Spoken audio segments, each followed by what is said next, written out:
What's going on, everyone? We're back in the garage, and today we're going to be taking a look at the uh, WBP Fox and 3-position kit. I've had a couple of people kind of ask me about it, and so I figured why not? We'll break it down, and we'll kind of show exactly what we have going on. All right, real quick, if anybody here is trying to get their AK, whether it be the AKV, or an AKM running in 3-position, and you have a steel trigger and you take too much material off of it, you can always weld more material on here. So this is an ALG trigger. Now I'm starting to get it in 3-position. For my AKV, it did not go well. So it's a fat weld right now. Yeah, sure.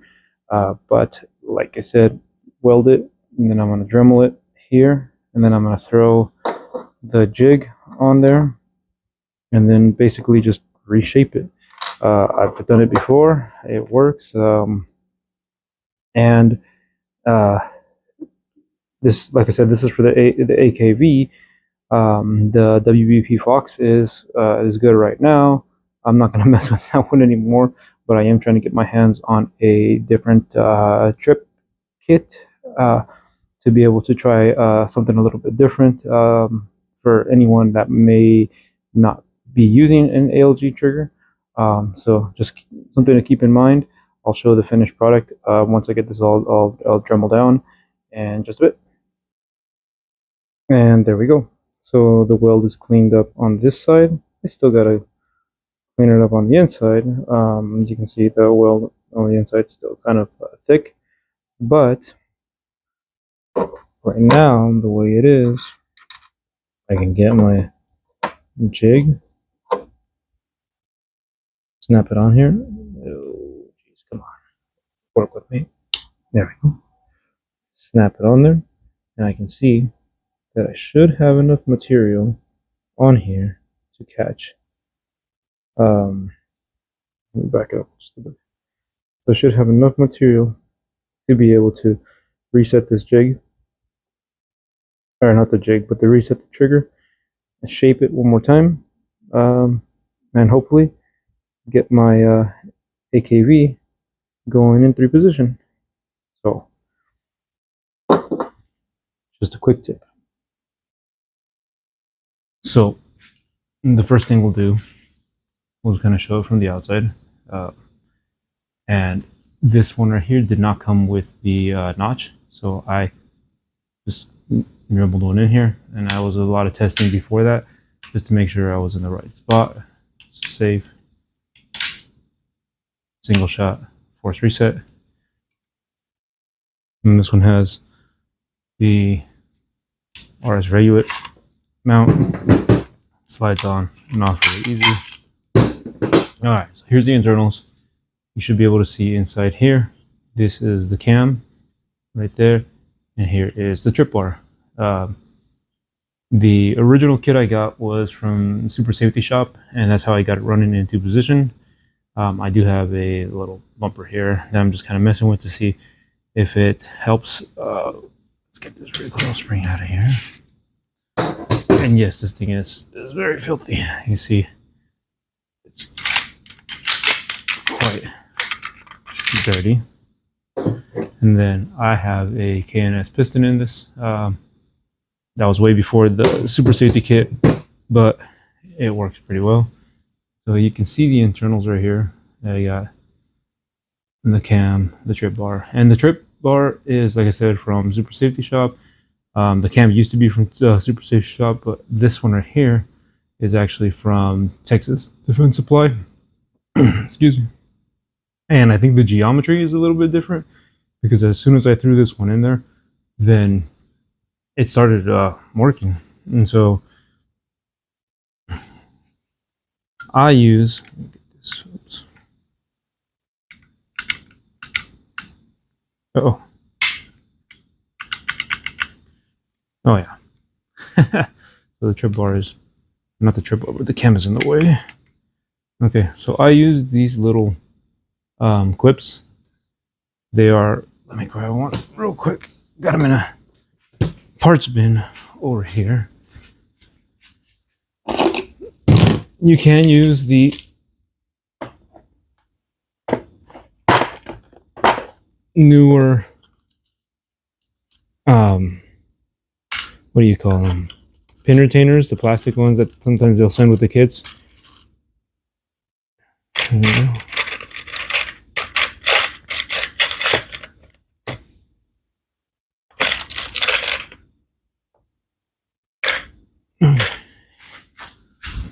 All right. So this is a pin retainer, as you know. Problem is they usually come with a little tab right here, and this little tab likes to get in the way of the cam. They send this kit. This one came with the one from Texas Defense Supply. Snaps in, snaps down. And then this is 3D printed, but it fits pretty snug. It doesn't move. Those are pretty nice too. Before I got that though, I was using these style clips. So you take one of these style clips like this, trim off the ends here, snap that over your pins. You got one there, you got one there, and they don't move. They don't fall off. They don't pop out of there. They grab pretty good. Anyways, so you can see down here, get a better angle, my hammer is shaved, and I have the ALG disconnector in here, and I have an ALG trigger in here. Get it real quick. I think I have spare ones. I sure do.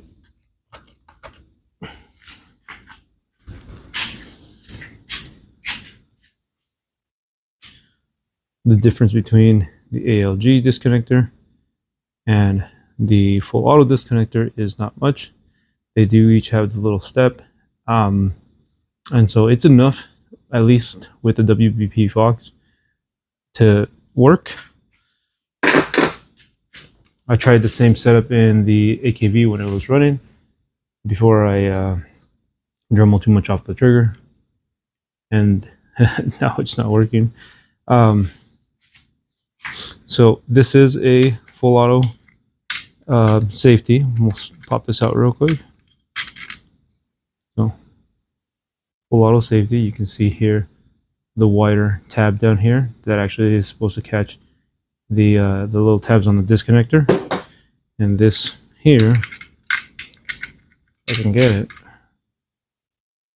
is the cam from Texas Defense Supply. And like I said, it looks exactly the same, so I don't know where the geometry is different, but it's enough to work. And like I said, once I put that in there, then it was catching. And so what I'm going to do now, just to kind of show everything, is I'm going to set up this camera again real quick, so that we can see the action working, and how it differs in 3-position than it does in semi-auto. I'm going to see if you can see that trigger. The legs, come on, focus. The legs are bent a little bit inward so that they actually catch. This thing does not want to focus. There we go. So the legs are bent inward a little bit so that it catches that, so that the cam doesn't catch that trigger, but still everything functions. So let me get this thing back together, at least kind of, and then we'll set it up so we can see how it works. Okay, we're back. So I got this put back together enough that we should be able to see it in action. It's kind of a difficult angle. Let me see if I can get some light on here. Like I said, I'm in my garage. I just kind of have stuff sitting around. This should give us a little bit of light. Be able to see inside there. Nope, this does not want to cooperate. All right, I'll just. You can see the cam in there, right there, and you can see the trip bar right there.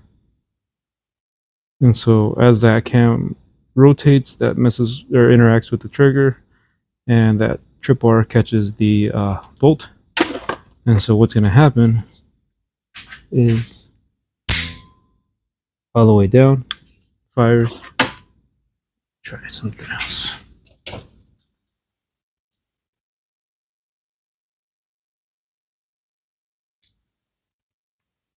Yeah, that'll. So as this moves back, it rotates that cam, and then as it comes forward, this is single position. It's not catching that disconnector enough. You can see right inside there, and so it still resets like a normal semi-auto, and then one position up, then go back, and then as it comes forward, oops, oh, there it goes. So as it comes forward,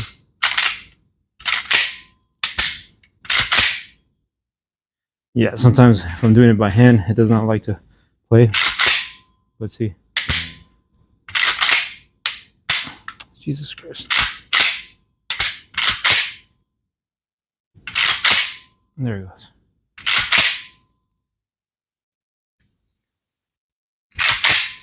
There it goes. Okay, so yeah, like I said, I still got to do a little bit of tuning with the trigger. I got to shave it down a little bit, but I'm going to do it with just some emery cloth. I don't want to mess with it too much because it does work right now, semi.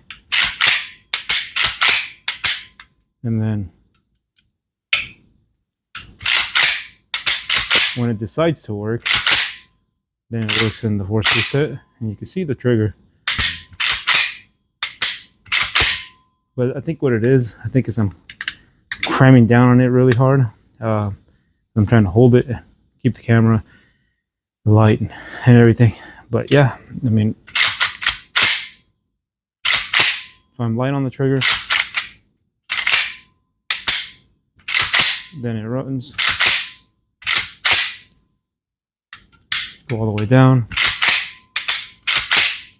Oops. So, like I said, the trip bar is from Super Safety Shop. The cam is from Texas Defense Supply. ALG trigger, ALG disconnector. Got it running in 2-position first. Then I put the full auto safety to see if it was working. And I want to tear this whole thing apart. I want to get a regular trigger, and I want to get one of the FIME kits and try to get it running with the full auto disconnector and see how to get that going. Let me get this out of the way, just to make sure that if someone's not using a ALG trigger, I can still get it running and kind of show how that works. So I hope this is helpful. I hope this kind of shows people that it is working. And I don't know, maybe somebody wants to try to, it'll help somebody with their build. So thank you guys for watching. Catch you guys on the next one.